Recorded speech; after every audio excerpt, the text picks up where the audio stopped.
بسم الله الرحمن الرحيم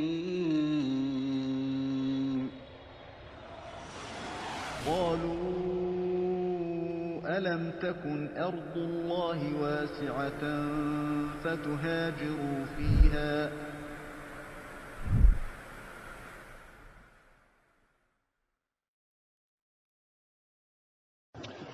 قدم المهاجرين على الأنصار في الذكر والثناء, que Allah Azza wa Jal a fait devancer les muhajirin par rapport aux ansar dans l'éloge, dans l'évocation, c'est-à-dire les cités en premier lieu, dans Thana. Pourquoi? Car les muhajirun de façon générale sont meilleurs que les ansar. Car il dit justement ils ont délaissé leur pays, leur maison, leurs biens, tout cela pourquoi? Pour secourir Nasratan et Dinillah. D'accord? فهم أفضل من غيرهم, sont meilleurs que les autres pour cela. فالحجرة شرف عظيم, c'est une noblesse qui est immense, وعمل جليل, un œuvre qui est splendide. ولكن ليست العبرة بصورة الحجرة وإنما العبرة بمقصد صاحبها. Que ce qu'on prend en considération, ce n'est pas le fait le déplacement corporel de ton pays d'islam, de ton pays de Kouf vers un pays d'islam, mais c'était quoi ta niya quand tu l'as fait? Comme le hadith le dit, certains sont partis pourquoi? Quand on leur a dit, mathalan, ya akhi, je connais un lieu, par exemple, en Algérie, j'ai une terre, on fait un restaurant, on ramène les idées de France là-bas, les gens vont aimer, on va faire plein d'argent. On dit, ah ouais, bien. Et par là-bas. Il dit, je fais la hijra. Tu vois? Et il se peut qu'Allah le fasse que ce restaurant, il marche. On dit, c'est quoi ta niya? Et si demain ton restaurant, il échoue, qu'est-ce que tu fais? Qu'est-ce que tu fais? C'est là que ta niya va paraître. Il se peut qu'entre-temps, tu aies pris conscience de ce que tu as fait et tu fais tauba. Tu dis au début, je suis parti, j'ai pas une bonne niya, mais là, ma niya, elle a changé. Ça arrive. Mais t'en as, la niya, elle change pas. Et le jour où ça échoue, soit il cherche une autre idée pour pouvoir relancer, on va dire, son commerce, ou soit il dit, ben, je rentre en France. On dit, bah, toi, ta niya, elle était pas acide. Tu vois. Si jamais tu as fait apparaître que tu es muhajir là, maintenant quelqu'un dit, moi, je suis parti pour du tijara. Tu sais, il reconnaît de lui-même. Il dit, je suis pas parti pour la hijra. Je suis parti parce que là-bas, j'ai des facilités de commerce. C'est tout. On dit, passe. Toi. Mais celui qui dit, moi, je suis muhajir. Je suis parti, j'ai quitté la France. J'ai laissé tous mes biens là-bas. J'ai laissé Kaza pour aller dans mon pays de natal. Pour Allah. Et en fait, il est venu pour faire son restaurant. Et ça n'a pas marché, il est rentré. On dit, toi, marcha alayka le hadith qu'on a discuté auparavant là. T'as fait la hijra pourquoi? Pour pouvoir avoir des facilités de vivre. Et justement, l'auteur en fait allusion à cela par rapport à ceux qui quittent le pays de Kufr, prenant comme exemple la sortie des Sahaba vers la Habasha, pour dire on va dans notre pays de Kufr, Aqal Darar, qui est de moindre mal. Et comme vous connaissez souvent, c'est l'Angleterre, t'entends l'Angleterre, t'entends le Canada, ou t'entends tel et tel pays. Tu vois? On le répète, comme l'ont dit les machères, cet istidlal, il est batil, il n'est pas vrai. Car déjà, à l'époque où les Sahaba sont partis à la Habasha, il n'y avait pas de terre d'islam. Donc ils n'avaient pas le choix. Ils ont choisi la terre qui était la moindre pour eux, celle où il y avait moindre mal, car c'était une terre de Koufr à la base. Mais Al-Najashi, c'était un Nasrani, mais il était adl. Il était juste. C'est pour ça que le Nabi sallam l'a envoyé là-bas, par la révélation là-dessus. Et en même temps, comme l'a dit Cheikh Aman Jami, il a dit en réalité cette hijra de ces Sahaba, c'était une da'wah. Quand en partant là-bas, c'était quoi la cause? C'était quoi le résultat? Al-Najashi Aslam. Ils sont arrivés là-bas, ils ne sont pas juste mis on se cache, on reste, non. Ils ont parlé. Ils ont dit ce qu'ils avaient à dire.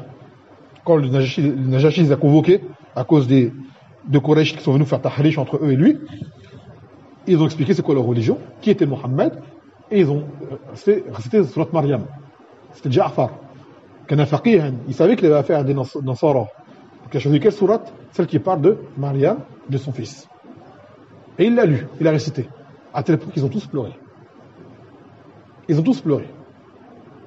C'était quoi qu'il a fait? Une da'wah. Moi aujourd'hui, ils vont là-bas, ils restent dans leur coin. La da'wah c'est Foulen, appelle-le à l'islam, non, c'est un non-musulman, je le respecte, kaza. Bah dis-lui que c'est un kafir qui va aller au feu si jamais il meurt. T'arrives à le dire? Non, j'arrive pas à le dire. Bah, ta présence ici, elle n'est pas utile. T'as pas réussi à le faire en France, c'est pas là-bas que tu vas le faire non plus. Et ça, parmi les choses de l'Aïja, les ulama le disent que tu puisses dire un kafir que c'est un kafir. Maintenant, avec le soub qui a adapté, tu vois, on a déjà fait un audio par rapport à ça. Ça dépend qui est en face de toi, ça dépend de la situation. Mais tu lui fais comprendre que ce qu'il fait, c'est khatar. Il est dans un danger grave. C'est pas comme si tout va bien. Non, ça va pas, justement. Toi, tu lui fais comprendre avec sagesse. T'en as, ils ont besoin de dureté, t'en as besoin de risque, et t'en as bihazm, tu vois. Ils font pas ça, eux. Ils vont là-bas pour dire, on a des écoles privées pour les enfants, musulmans, alhamdoulilah, je peux mettre mon hijab, personne m'embête. L'autre dit, je peux aller travailler en qamis, je peux faire mes salawats, on dit, c'est bien. Ça, c'est pour toi. Mais la hijra, c'est un ansar min dinillah. Il est où ton secours que t'apportes à la religion? Ce que tu fais là, ça apporte quoi à la religion? C'est entre toi et ton Seigneur. Mais pour les autres, ça apporte quoi? Pour eux, dans ce pays où tu vas, là, ça apporte quoi? Est-ce que tu fais une darwa réelle? Elle n'est pas réelle, ta darwa. Tu vois, elle n'est pas réelle, ta darwa. Donc, quoi qu'il en soit, on dit que s'il part en disant Ana akhrouj firar al-bidini, on dit t'as le droit. Mais t'appelles ça une hijra? Shar'an? On dit là, ça c'est pas vrai, c'est un kazib. C'est un mensonge. Donc, il faut que les gens ils réalisent cela et qu'ils se réveillent. Que c'est pas en disant je vais partir en Angleterre que tu crois que tu es un muhajir et que tu vas apporter le secours à l'argent d'Allah, subhanahu wa ta'ala. Et puis on sait ce qu'il y a dans ce pays-là. Parce qu'on dit, pourquoi tu as choisi l'Angleterre et pas la Côte d'Ivoire, par exemple? La Côte d'Ivoire, c'est un pays où il y a encore plus de musulmans et tu peux encore plus faire ta religion. Pourquoi tu n'es pas parti là-bas, en Côte d'Ivoire? Ou dans plein de pays d'Afrique noire, où tu peux faire ton dîne librement, sans aucune contrainte. Pourquoi tu es parti chercher l'Angleterre? Pourquoi? Comme a dit le hadith, celui qui veut la dunya, va obtenir des biens à la dunya. C'est ça que tu veux là-bas en général. Un confort. Je veux être musulman, je vais faire ma religion et je veux mon confort. On dit ça, c'est pas toi qui décide. Le confort, c'est là qui le donne qui veut. Il se peut que tu l'aies, il se peut que tu l'aies pas. Et il se peut que tu aies le confort dans les pays les plus pauvres, si elle est ta Qaddar. Tout comme il se peut que tu es en pays de Kouf et tu es la pire des misères. Donc toi, plutôt que, comme on dirait, comme disait Koufar, faire une chose dont tu connais pas les résultats, mais une chose dont tu connais le résultat qui est sûr, c'est une bonne niyyah, et fais l'action comme elle est demandée. Là, tu es sûr auprès d'Allah Azza wa Jal, Inch'Allah, tu seras accepté. Le confort ou pas, ça, tu sais pas ça. Tu sais pas. Et le confort, c'est pas ça qui va forcément t'entrer au Jannah. Et ça, on l'a beaucoup répété, on le répétera encore. Car le dhikr, yanfa al-mu'min. Donc, dans le hadith, lorsqu'il dit, une femme qui veut se marier, par exemple, quelqu'un qui part en pays d'islam, car là-bas, il y a une sœur, masha'Allah, il entend qu'il y a une sœur célibataire, elle dit, je veux me marier avec un frère de France, kaza wa kaza, tel descriptif, et le frère a dit, c'est moi ça. Il dit, je vais aller vivre là-bas. Tu vois, pour me marier avec Foulana. Et Foulana rentre dans ses cordes, tu vois.